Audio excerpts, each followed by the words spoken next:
চাচি আমি আর পারব না। তোমাকে পারতেই হবে। চাচিকে বাড়িতে একা পেয়ে চাচির সাথে যেভাবে কাজ করল গল্পটি সম্পূর্ণ শুনলে আপনাদের মেশিন দিয়ে পানি চলে আসবে। আপনারা হাতের কাজ করতে বাধ্য হবেন, তাই হাতের কাজ করার আগে হাতের কাছে অবশ্যই টিস্যু রাখবেন। আমার নাম অরুণ। আমি রাজস্থানের বাসিন্দা। এই ঘটনাটা কয়েক সপ্তাহ আগের। এটা আমার বন্ধুর জন্মদিনের দিন ঘটেছিল। আমার বন্ধুর নাম রবীন্দ্র। সে আমার সাথে বিশ্ববিদ্যালয়ে পড়ে। কিছুদিন আগেই আমাদের পরীক্ষা শেষ হয়েছিল। তাই আমার নিজের গ্রাম ফিরে যাওয়ার কথা ছিল। কিন্তু রবীন্দ্র আমাকে জানাল যে পরের দিন ওর জন্মদিন। তাই আমাকে রবীন্দ্রের জন্মদিনে থাকতে হল। রবীন্দ্র বলল, আজ তুই কলেজ থেকে সোজা আমার বাড়ি চলে আয়। কাল আমার জন্মদিনে আমার পরিবারের সাথে দেখা করে তারপর চলে যাস। আমি আমার বন্ধু রবীন্দ্রকে না করতে পারলাম না। আমি একটু নরম মনের মানুষ। ওকে নিরাশ করতে পারলাম না। সন্ধ্যা ৬ আমি আমার হোস্টেল থেকে জিনিসপত্র গুছিয়ে নিলাম। তারপর রবীন্দ্রের বাইকে চেপে ওর বাড়ি পৌঁছে গেলাম। রবীন্দ্র ওর বাড়ির বেল বাজাল। তখন একজন সুন্দরী মহিলা দরজা খুললেন। ওনার বয়স সম্ভবত ৩৮ বছর হবে। রবীন্দ্র সঙ্গে সঙ্গে বলল, অরুণ, ইনি আমার চাচি। তারপর ওর চাচিকে বলল, মা, এ হল অরুণ, আমার খুব কাছের বন্ধু। রবীন্দ্রের চাচি বললেন, হ্যাঁ, রবীন্দ্র বলেছিল। এসো অরুণ, ভেতরে এসো। আমি তোমাদের দুজনের জন্য জুস আনছি গু। বন্ধুরা, রবীন্দ্রের চাচির নাম রিনা। আমি পরে জানতে পারলাম যে রবীন্দ্রের বাবা মারা গেছেন। তিনি অনেক বছর আগেই গত হয়েছেন। রিনা চাচির বয়স ছিল ৩৮ বছর। কিন্তু ওনাকে কোনোভাবেই ৩৮ বছরের মনে হচ্ছিল না। রিনা চাচি খুব সুন্দরী আর তরুণী দেখতে ছিলেন। ওনার আকর্ষণ দেখার মতো ছিল। কিছুক্ষণ পর রিনা চাচি জুস নিয়ে এলেন। উনি আমার পাশে বসলেন আর আমার সম্পর্কে প্রশ্ন করতে লাগলেন। যখন রিনা চাচি আমার সাথে কথা বলছিলেন আমার একটু লজ্জা লাগছিল। কারণ আমি স্বভাবগতভাবে একটু লাজুক। রিনা চাচি কথা বলছিলেন, এমন সময় রবীন্দ্র বলে উঠল, মা, আমি বাজার থেকে জিনিস আনতে যাচ্ছি। দোকানদারের ফোন এসেছিল। বাকি জিনিসগুলোও নিয়ে আসব। ততক্ষণে আপনি অরুণকে আমার ঘরটা দেখিয়ে দিন আর অরুণের জিনিসপত্রগুলো রেখে দিন। রিনা চাচি সম্মতিসূচক মাথা নাড়লেন। তারপর রবীন্দ্র জিনিস আনতে চলে গেল। রবীন্দ্রের বাড়িতে রবীন্দ্র, ওর চাচি আর ওর বোন থাকে। রিনা চাচি জানালেন যে রবীন্দ্রের বোনের নাম প্রিয়া। প্রিয়া চণ্ডীগড়ে সরকারি চাকরি করে। ও ওখানেই থাকে আর শনিবার করে বাড়ি আসে। এই কথাগুলো বলতে বলতে রিনা চাচি বললেন, অরুণ, তোমার আঙ্কেল চলে যাওয়ার পর আমরা খুব একা হয়ে গেছি। ওরা দুজন বাইরে থাকায় আমার মন টেকে না। বাড়িটা ফাঁকা ফাঁকা লাগে গু। তখন আমি বললাম, কোনো ব্যাপার না রিনা চাচি, কিছুদিন পর রবীন্দ্রের বিয়ে দিয়ে দিন। যখন বোমা আসবে তখন আপনার মনও বসবে আর পরিবারও পূর্ণ হবে। এটা শুনে রিনা চাচি বললেন, অরুণ, তোমার আঙ্কেলের অভাবটা সবসময় অনুভব করি। এখন আমার বয়স ৩৮ বছর। বাকি জীবনটা কিভাবে কাটবে? আমি রিনা চাচির চোখের দিকে তাকালাম। ওনার চোখে গভীর বিষণ্ণতা ছিল। একজন জীবনসঙ্গীকে হারানোর কষ্ট স্পষ্ট দেখা যাচ্ছিল। আমি কথাটা হালকা করার জন্য বললাম, কোনো ব্যাপার না রিনা চাচি, যেমন ৩৮ বছর কেটে গেছে তেমনিই বাকিটাও কেটে যাবে। আচ্ছা চাচি, আপনি আমাকে রবীন্দ্রের ঘরটা দেখিয়ে দিন যাতে আমি আমার জিনিস রাখতে পারি। আর আমাকে ফ্রেশও হতে হবে। বাথরুমটাও বলে দিন কোথায় গু। রিনা চাচি আমাকে রবীন্দ্রের ঘরে নিয়ে গেলেন। আমি আমার ব্যাগটা সেখানে রাখলাম। এরপর রিনা চাচি বললেন, অরুণ, আমার ঘরের বাথরুমটা ব্যবহার করে নাও। রবির বাথরুমে এখন জল আসছে না গি। রিনা চাচি আমার জন্য টবে জল ভরে দিলেন। আমি আমার জামাকাপড় নিয়ে বাথরুমে চলে গেলাম। আমি স্নান করছিলাম, এমতাবস্থায় রিনা চাচি বাইরে থেকে আওয়াজ দিলেন, অরুণ, তাড়াতাড়ি নীল বোতামটা টিপে দে। ট্যাঙ্ক ভরে গেছে গু। আমি সেখানে কোনো নীল বোতাম দেখতে পেলাম না। আমি বললাম, রিনা চাচি, আমি জানি না কোথায় আছে গু। রিনা চাচি বললেন, অরুণ, তাড়াতাড়ি দরজা খোল। পাশের বাড়ির রাজেশ আঙ্কেলের বাড়িতে জল চলে যাচ্ছে গি। আমি তাড়াতাড়ি তোয়ালে জড়িয়ে দরজা খুলে দিলাম। রিনা চাচি ভেতরে এলেন আর কোণের দিকে একটা বোতাম টিপলেন। এতে জলের স্রোত বন্ধ হয়ে গেল। তারপর রিনা চাচি আমার দিকে তাকালেন আর বললেন, অরুণ, তুমি কি জিমটিম করো? আমি হালকা হেসে জবাব দিলাম, হ্যাঁ রিনা চাচি, আগে করতাম। এখন পড়াশোনার জন্য ছেড়ে দিয়েছি গু। রিনা চাচি হাসলেন। ওনার হাসিতে কেমন যেন একটা অদ্ভুত অস্বস্তি ছিল। রিনা চাচি বললেন, তাড়াতাড়ি তৈরি হয়ে নে অরুণ। আমি ততক্ষণে রাতের খাবার বানিয়ে নিচ্ছি গু। আমি লজ্জা পেয়ে দরজা বন্ধ করলাম আর স্নান সেরে তাড়াতাড়ি তৈরি হয়ে গেলাম। যখন আমি বাইরে এলাম তখন পাশের ঘর থেকে খাবারের সুগন্ধ আসছিল। কড়ি পকোড়া আর জিরা রাইসের গন্ধ ছিল। আমি দেখলাম রিনা চাচি রান্নাঘরে ট্রে বের করছেন। আমি এগিয়ে গিয়ে বললাম, রিনা চাচি, আমি কি কিছু সাহায্য করব? রিনা চাচি আমার দিকে তাকালেন। তারপর হেসে বললেন, অরুণ, তুমি অতিথি আর আমাদের এখানে অতিথিকে ভগবান মনে করা হয় কি? রিনা চাচির কথাগুলো আমার মন ছুঁয়ে গেল। আমি কিছু বললাম না আর চুপচাপ একটা চেয়ারে বসে পড়লাম। কিছুক্ষণ পর রিনা চাচি আমার পাশে এসে বসলেন। তিনি আমার সাথে কথা বলতে লাগলেন। রবীন্দ্র তখনও বাজার থেকে ফেরেনি। আমরা দুজন ধীরে ধীরে কথায় মগ্ন হয়ে গেলাম। রিনা চাচি জানালেন কিভাবে তিনি তার স্বামীকে হারানোর পর বাড়ি আর সন্তানদের দায়িত্ব সামলেছেন। রিনা চাচির কথাগুলো এত সত্যি ছিল যে মনে হচ্ছিল তিনি আমার মনের কথা বলছেন। রিনা চাচি বললেন, কখনো কখনো মনে হয় জীবনটা আবার নতুন করে শুরু করতে পারি।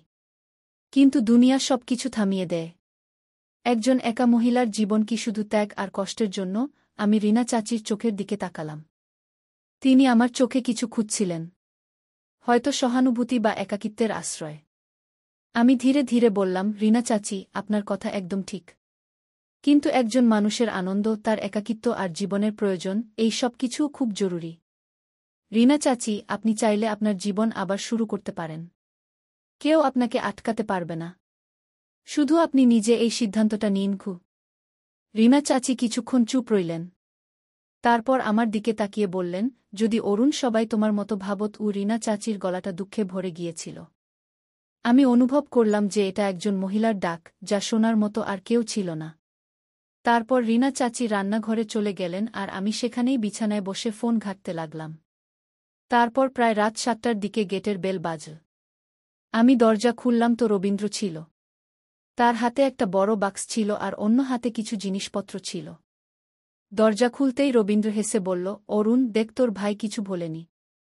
সব জিনিস তোর পছন্দের আর তোর প্রিয় রসগোল্লাও এনেছি। আমি জোরে হেসে ফেললাম আর বললাম, সাবাস, পুরো বাজার নিয়ে এসেছিস। রিনা চাচি রান্নাঘর থেকে বেরিয়ে এলেন আর বললেন, আরও এসে গেছে আমার ছেলে। রবীন্দ্র হেসে বলল, মা, আজ তোমার ছেলের বিশেষ দিন।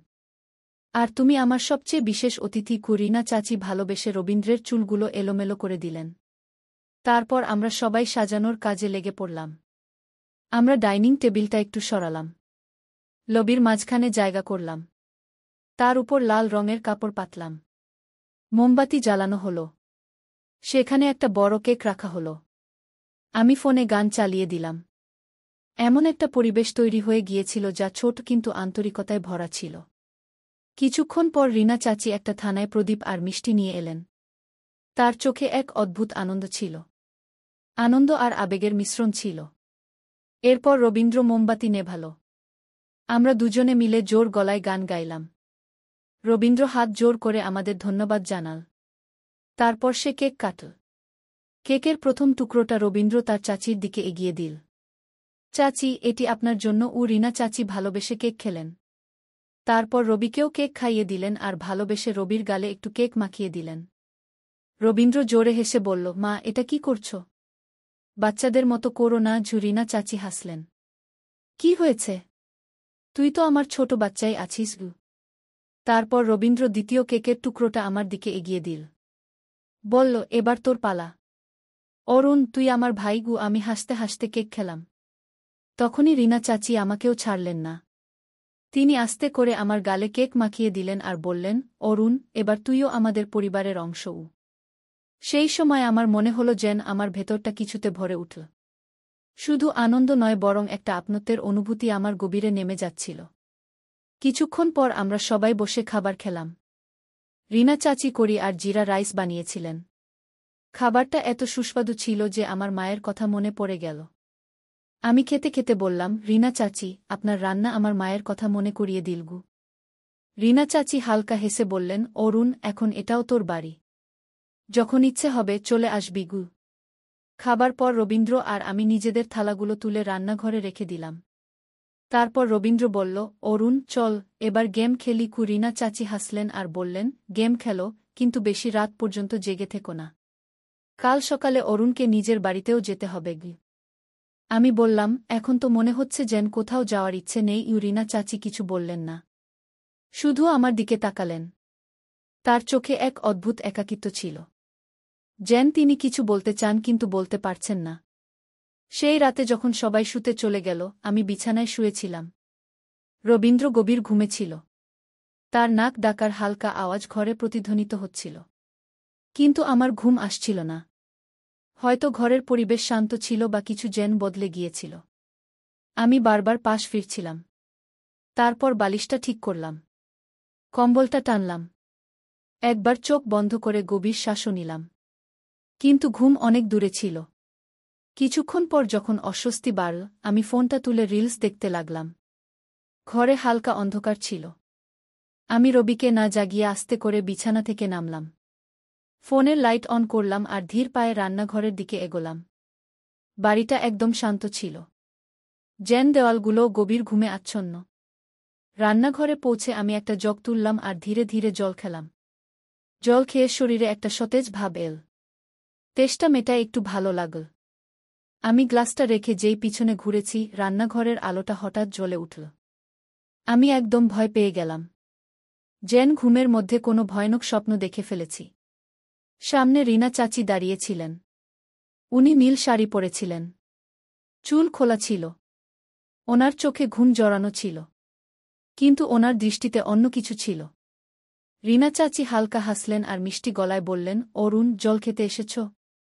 আমি একটু ঘাবড়ে গিয়ে হেসে উত্তর দিলাম, হ্যাঁ রিনা চাচি, ঘুম আসছিল না, ফোন ঘাঁটছিলাম, তারপর তেষ্টা পেলগু।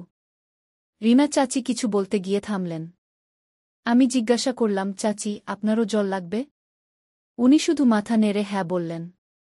আমি সেই জগেই আবার জল ভরলাম আর রিনা চাচির দিকে এগিয়ে দিলাম। যখন ওনার হাত আমার হাতে স্পর্শ করল, আমার শরীরে যেন বিদ্যুৎ খেলে গেল। আমার শরীরটা হালকা কেঁপে উঠল। রিনা চাচি জগটা নিলেন আর আমার চোখের দিকে তৃষ্ণার্ত দৃষ্টিতে তাকিয়ে রইলেন। তারপর হালকা হেসে বললেন, ধন্যবাদ অরুণ। আমি চোখ নামিয়ে নিলাম। কোনো ব্যাপার না চাচি, আমি আস্তে করে বললাম। 2 ঢোক জল খেলেন। তারপর রান্নাঘরের দেওয়ালে হেলান দিয়ে দাঁড়িয়ে পড়লেন। শান্ত ঠান্ডা পরিবেশে এখন হালকা উষ্ণতা ছিল। রিনা চাচি ধীরে গলায় বললেন, অরুণ, কখনো কখনো এই একলা রাতগুলো খুব লম্বা মনে হয়, তাই না? আমি ওনার চোখের দিকে তাকালাম। ওনার চোখে একাকিত্ব স্পষ্ট দেখা যাচ্ছিল, যেন উনি কিছু বলছেন আবার কিছু লুকাচ্ছেন। আমি বললাম, হ্যাঁ রিনা চাচি, কিছু একলা রাত ঘুমিয়ে আসতে দেয় না। উনি হালকা হাসলেন। আমি ভাবলাম এবার ঘরে ফিরে যাই। আমি ধীরে ধীরে পিছনে ঘুরলাম আর নিজের ঘরের দিকে এগোতে যাচ্ছিলাম। তখনই পিছন থেকে রিনা চাচির গলা ভেসে এল, অরুণ দাঁড়াও। আমি একদম থেমে গেলাম। পিছনে ঘুরে তাকালাম। রিনা চাচি আমার দিকে অদ্ভুত দৃষ্টিতে তাকিয়েছিলেন আর বললেন, তোমারও তো ঘুম আসছে না গি? আমারও না গি। চলো আমার ঘরে কিছুক্ষণ গল্প করি গি, হয়তো তোমারও ঘুম চলে আসবে গি। রিনা চাচির গলায় কোনো দ্বিধা ছিল না। আমি হালকা হেসে বললাম, ঠিক আছে চাচি। রিনা চাচি জগটা ফ্রিজে রাখলেন। তারপর রান্নাঘর থেকে বেরিয়ে গেলেন। আমি ওনার পিছনে পিছনে চললাম।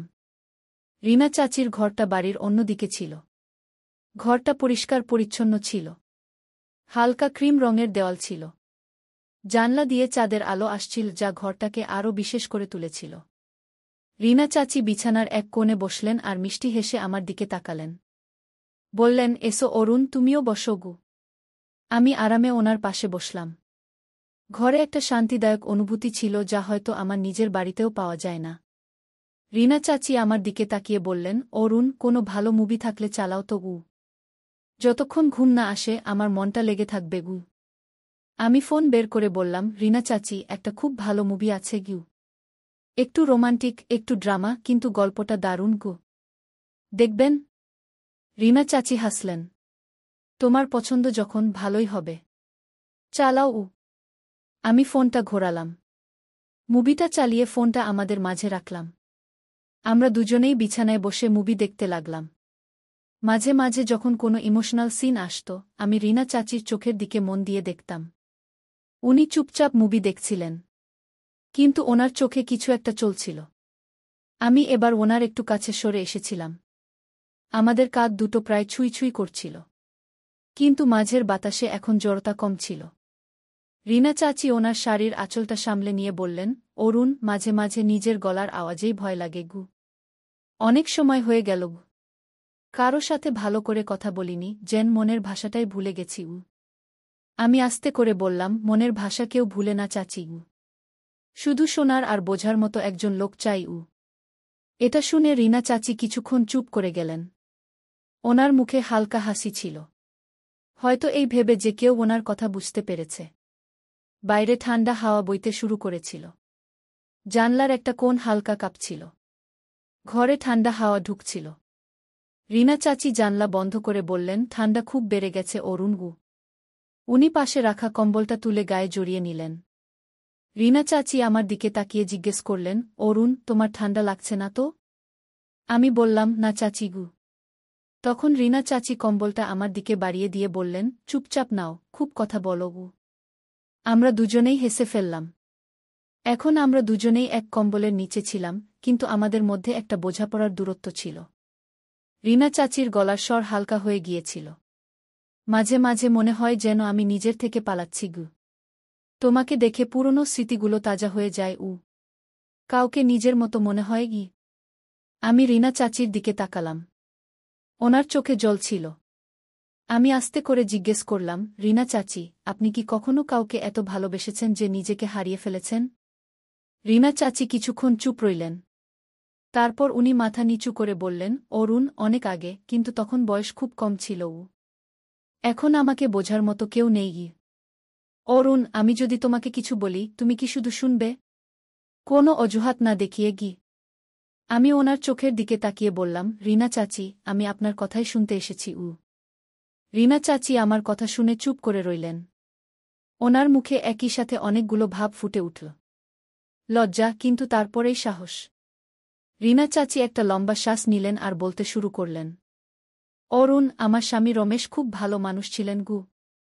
কিন্তু জীবন ওনার সাথেও কঠোর ছিল উ। উনি প্রায়ই বাইরে থাকতেন, কাজে ব্যস্ত উ। আমি একাকিত্ব অনুভব করতে শুরু করলাম ঘ। বিয়ের পর মনে হতে লাগল আমি যেন শুধু বাড়ির কাজের লোক হয়ে গেছি উ। তারপর একদিন কেউ আমাকে অনুভব করাল গু। কেউ আমাকে ভালোবাসার দৃষ্টিতে দেখল গু। সেই দৃষ্টিতে ভালোবাসা আর সম্মান ছিল উ। হয়তো একটু মায়াও উ।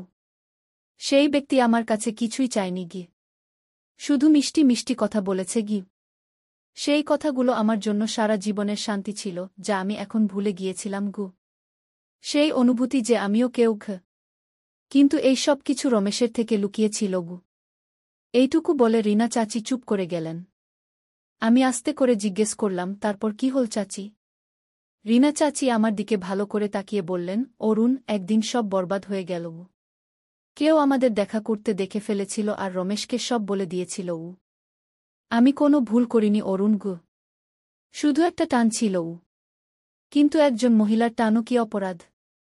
আমি রিনা চাচিকে কিছুই বলতে পারলাম না। রিনা চাচি বললেন, সেই ব্যক্তি চলে গেল গু।